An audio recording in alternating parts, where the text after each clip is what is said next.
दुनिया का एक ऐसा मुल्क जहाँ पे 3 साल का बच्चा भी फांसी की सजा पा सकता है। यहाँ पे अगर आपके घर में कोई लीडर की तस्वीर लगी है और उस पर हल्की सी धूल मिट्टी भी आ गई तो आपकी पूरी नस्लें तबाह कर दी जाती है। यहाँ पर लोग हंसते भी चुपचाप हैं और रोते भी डर से हैं। ये कोई नेटफ्लिक्स की मूवी नहीं बल्कि ये हो रहा है दुनिया के सबसे पुरस्कार मुल्क नॉर्थ कोरिया में। ये वीडियो सिर्फ एक मिस्ट्री नहीं बल्कि ये एक ऐसा आईना है जो दिखाता है कि इंसानी जिंदगी बिना आजादी के क्या हो सकती है। अस्सलाम वालेकुम दोस्तों, मैं हूं अफीफा और आज की इस वीडियो में हम देखेंगे इस मुल्क के अंदर के जालिम कानून को, उन सीक्रेट टनल्स को जो दुश्मन मुल्कों की तरफ जाती हैं और 2025 के रीसेंट न्यूज़ और एआई सर्विलेंस के बारे में और उन लोगों की कहानी जो वहाँ पे जिंदा है लेकिन आजाद नहीं। सबसे पहले अगर हम इसकी हिस्ट्री के बारे में बात करें तो 1945 में जापान की हार के बाद जब वर्ल्ड वॉर 2 ऑफिशियली खत्म हो गई तो कोरिया, जो कि उस टाइम जापान के अंडर था, आजाद तो हुआ लेकिन इसको दो सुपर पावर्स ने दो हिस्सों में डिवाइड कर दिया। नॉर्थ को सोवियत यूनियन ने कंट्रोल किया और साउथ को अमेरिका ने। और फिर 1948 में यूएसएसआर ने किम टू संग को नॉर्थ कोरिया का लीडर बना दिया गया और तब से ये मुल्क एक डिक्टेटरशिप बन गया है जहाँ पे लोगों की जिंदगी लीडर के नाम के बगैर अधूरी समझी जाती है। और ये मुल्क एक खानदानी ताजपोशी की तरह चल रहा है, जैसे कि कोई प्रॉपर्टी है जो कि सिर्फ किम फैमिली के नाम लिख दी गई है। अब सबसे पहले किम टू संग इसका लीडर बना था, जो कि सिर्फ इसका लीडर नहीं बल्कि एक भगवान का दर्जा रखता था। मरने के बाद भी उसको एक इटर्नल प्रेसिडेंट डिक्लेयर किया गया ताकि कोई भी दूसरा उसकी जगह ना ले सके। और फिर उसके बाद उसका बेटा किम जोंग टू आया, जो कि उसी जैसा लीडर था और उसकी सिर्फ तस्वीरों में मुस्कुराहट थी, लेकिन असल में उसके दौर में भूख से लाशें गिरती रही। 1990 में एक मैसिव फेमीन आई जिसमें लाखों लोग मर गए, लेकिन दुनिया तक उसकी आवाज ना पहुंच पाई क्योंकि हर बॉर्डर बंद था और हर मुंह खामोश। और फिर 2011 से लेकर आज तक नॉर्थ कोरिया का लीडर बना किम जोंग उन, जो कि तीसरी नस्ल का डिक्टेटर है। बाहर से मॉडर्न सोच और मिलिट्री ट्रेड, लेकिन अंदर से सिस्टम वही पुराना और ब्रूटल। वहाँ पर हर चीज लीडर के नाम से शुरू होती है और उसी के नाम पे खत्म। अगर किसी ने आवाज उठाई तो खामोशी भी सजा बन जाती है। नॉर्थ कोरिया के उन जालिम कानून की बात करते हैं जहाँ पे हर सांस पर नजर है। बाइबल रखना या फिर किसी भी रिलीजन को फॉलो करना इलीगल है। अगर कोई रिलीजियस आइटम मिल गया तो सजाए मौत भी हो सकती है। वहाँ पर अपने बालों पर भी आजादी नहीं, सिर्फ कुछ ही हेयर स्टाइल्स हैं जो कि अलाउड है। एक गलत हेयर कट और आप एंटी नेशनल बन जाते हैं। जीन्स पहनना वहाँ पे गद्दारी के बराबर है, सिर्फ इसलिए कि वो वेस्टर्न फैशन की निशानी है और वो अमेरिका के बहुत खिलाफ है। कपड़ों से वहाँ पे वफादारी नापी जाती है। हर घर में लीडर की तस्वीर लगाना फर्ज है और अगर उस पर धूल मिल गई तो सजा मिल सकती है। लोग रोज सुबह उसको पूजा की तरह साफ करते हैं। वहाँ पे फॉरेन मूवीज देखना मना है। हॉलीवुड या फिर साउथ कोरियन ड्रामास देखते हुए अगर पकड़े गए तो या तो जेल हो सकती है या फिर फांसी भी। लोग सिर्फ स्टेट अप्रूव्ड कंटेंट ही देख सकते हैं। वहाँ पे वेस्टर्न म्यूजिक सुनना भी जुर्म है। कई लोग सिर्फ फॉरेन म्यूजिक सुनने पर ही गायब हो चुके हैं। इंटरनेट का वहाँ पे मतलब भी कुछ और है। सिर्फ 3 लोकल वेबसाइट्स अवेलेबल हैं जो कि सिर्फ प्रोपेगेंडा के लिए हैं। गूगल, यूट्यूब और व्हाट्सएप सब बैंड हैं और टीवी चैनल्स सिर्फ 1 या 2 जो कि 24 घंटे सिर्फ किम फैमिली की तारीफें करते रहते हैं। वहाँ पे मोबाइल फोन्स भी लोकल नेटवर्क पर चलते हैं, लेकिन इंटरनेशनल कॉल करना भी स्ट्रिक्टली बैन है। अगर किसी ने बॉर्डर पर कॉल की तो सीधा अरेस्ट। और घर से बाहर ट्रैवल करना भी हुकूमत की इजाजत के बगैर नहीं हो सकता। जैसे कि सिटी टू सिटी जाना हो तो ट्रैवल परमिट लेना पड़ता है। और अगर नॉर्थ कोरिया में लीडर की डेथ या फिर फ्यूनरल पर अगर किसी ने आंसू नहीं बहाया तो उसको पनिश किया जाएगा।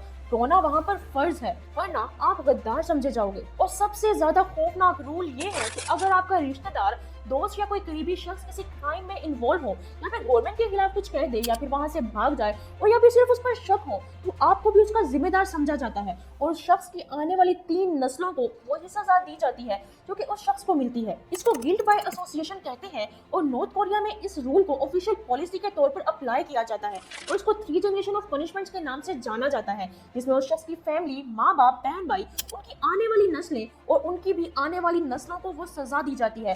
उन सबको कंसंट्रेशन कैंप्स में भेज दिया जाता है बिना किसी ट्रायल के। और इस रूल का मकसद ये है कि उनमें इतना ज्यादा खौफ पैदा किया जाए कि कोई शख्स भी अपने लिए नहीं अपनी नस्लों के लिए खामोश होकर बैठा रहे। मजाक उड़ाना भी खतरनाक हो सकता है। अगर सिस्टम या लीडर का मजाक उड़ाया तो जेल या कंसंट्रेशन कैंप्स का टिकट मिल जाता है। कंसंट्रेशन कैंप्स एक ऐसी जगह होती है जहाँ पे लोगों को जबरदस्ती बंद करके रखा जाता है बिना प्रॉपर ट्रायल के, सिर्फ शक, सजा या कंट्रोल के लिए। और नॉर्थ कोरिया में इन कैंप्स को कॉन्लिसो कहते जाते हैं। ये कैंप्स दुनिया के सबसे ज्यादा डेंजरस और क्रूअल प्लेसेस में शुमार होते हैं और वहाँ पे लोगों को मजदूरी करने पर मजबूर किया जाता है, जैसे कि कोल माइनिंग, रोड कंस्ट्रक्शंस वगैरह, और फिजिकल और मेंटल टॉर्चर भी दिया जाता है।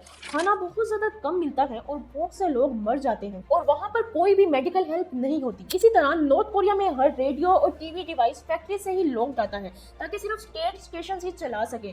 ट्यूनिंग करना इलीगल है। यहाँ पर बिजली सिर्फ कुछ घंटों के लिए आती है और वो भी कभी कभी। अक्सर लोग कैंडल्स और वुड स्टोव्स यूज करते हैं, वो भी 2025 में। और नॉर्थ कोरिया में टूरिस्ट को अलग होटल्स में रखा जाता है जहाँ लोकल्स लोगों से मिलने की बिल्कुल भी इजाजत नहीं होती। हर फॉरेनर पर हर वक्त स्पाई किया जाता है। वहाँ के लोग स्टेट अप्रूव तरीके से शादी करते हैं और कभी कभी शादी भी गवर्नमेंट की इजाजत के बगैर नहीं होती। वहाँ पर यूनिवर्सिटी के स्टूडेंट सिर्फ वैसी एजुकेशन लेते हैं जो कि लीडर के लिए यूजफुल हो। हिस्ट्री भी वैसी पढ़ाई जाती है जहाँ हर लीडर को सुपर ह्यूमन दिखाया जाता है। हर सुबह स्कूल और ऑफिस में सब लोग लीडर के सामने सॉल्यूट करते हैं। रोजाना वर्शिप का सिस्टम है जैसे किसी मजहब का रिचुअल हो। नॉर्थ कोरिया में लोगों के इमोशंस तब कंट्रोल में हैं। अगर आप ज्यादा मुस्कुरा दो या ज्यादा उदासी दिखाओ तो आप पर शक किया जा सकता है। अब नॉर्थ कोरिया की डेली लाइफ के बारे में बात करें तो वहाँ पे लोगों की जिंदगी किसी भी नॉर्मल मुल्क से बिल्कुल मुख्तलिफ है। वहाँ पर हर मार्केट हुकूमत के कंट्रोल में है। क्या बेचा जाएगा, किस रेट पर और किस क्वांटिटी में, सब कुछ स्टेट डिसाइड करती है।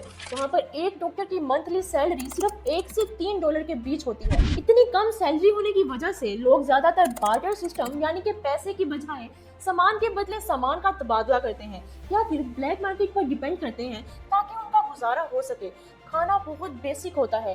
कॉर्न, कैबेज और कभी कभी राइस मिल जाए तो समझो ईद हो गई। गोश्त, फ्रूट और डेयरी जैसी चीजें आम लोगों के लिए लग्जरी है। 2024 की एक रिपोर्ट के मुताबिक 60% नॉर्थ कोरियन आवाम माल न्यूट्रिशन का शिकार है।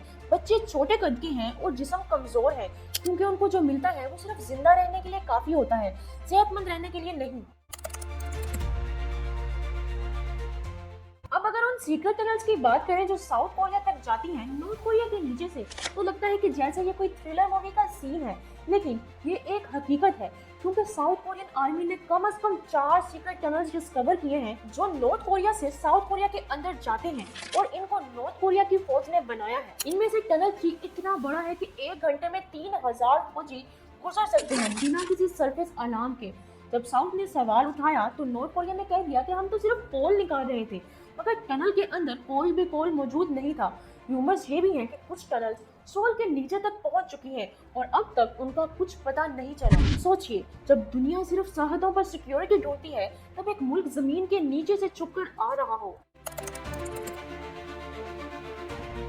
नॉर्थ कोरिया के पास अपने न्यूक्लियर बॉम्ब्स हैं और ये सिर्फ दिखावे के लिए नहीं बल्कि असल में टेस्टेड और एक्टिव मिसाइल्स हैं। 2025 में एक मिसाइल टेस्ट किया गया जिसमें एक मिसाइल जापान के समुद्र में जाके गिरा, जो कि दुनिया के लिए एक खुली वार्निंग थी। ये मुल्क बार बार कह चुका है अगर हमारे लीडर को इंसल्ट किया तो हम बटन दबा देंगे। इनके नेशनल बजट का तकरीबन 30% सिर्फ मिलिट्री और न्यूक्लियर वेपन्स पर खर्च होता है, जबकि आवाम भूख, अंधेरे और डर में जी रही है। एक तरफ मिसाइल्स उड़ान भर रहे हैं और दूसरी तरफ लोग एक वक्त का खाना ढूंढने में जिंदगी गुजार रहे हैं। 2025 की लेटेस्ट अपडेट्स के मुताबिक नॉर्थ कोरिया ने रशिया के साथ एक मिलिट्री डील साइन की है जिसमें वेपन्स और ट्रेनिंग का एक्सचेंज हो रहा है। इस डेवलपमेंट ने वेस्ट को और ज्यादा टेंशन में डाल दिया है क्योंकि ये सिर्फ दोस्ती नहीं, एक सीक्रेट एलायंस लगती है। यूनाइटेड नेशन ने इसके जवाब में नए सैंक्शंस इंपोज किए हैं, लेकिन नॉर्थ कोरिया पर इसका कोई असर नजर नहीं आया। और जो लोग नॉर्थ कोरिया से भागकर आए वो कहते हैं कि किम जोंग उन की हेल्थ को लेकर रिजाइम के अंदर फिर से पैनिक फैला हुआ है। लीडरशिप स्ट्रक्चर पर अनसर्टेनिटी छाई हुई है, लेकिन बाहर से सब कुछ नॉर्मल दिखाया जाता है। और सबसे हैरानकुन बात यह है कि नॉर्थ कोरिया भी अब एआई सर्वेलेंस का इस्तेमाल कर रहा है। इमोशन ट्रैकिंग और इवन थ्रॉट डिटेक्शन जैसे टूल्स पर काम हो रहा है, जहां इंसान का चेहरा भी बताएगा कि वो सिस्टम से लॉयल है या फिर नहीं। ये मुल्क सिर्फ लोगों के एक्शंस पर नहीं, उनके चेहरों, उनके जज्बातों, उनके ख्यालात तक को कंट्रोल करना चाहता है। हम पाकिस्तान और इंडिया में बैठे हुए लोग ये सोच रहे हैं कि हमें क्या फर्क पड़ता है, लेकिन नॉर्थ कोरिया हमें ये दिखाता है कि आज़ादी कितनी बड़ी ब्लेसिंग है। जहां एक ट्वीट लिखने पर जेल हो जाए, जहां म्यूजिक सुनने पर सजाए मौत हो और जहां जिंदगी सिर्फ एक नाम की इबादत बनकर रह जाए। दोस्तों, नॉर्थ कोरिया कोई स्टोरी नहीं, ये एक रियलिटी है जो हर दिन वहाँ के लोग जी रहे हैं।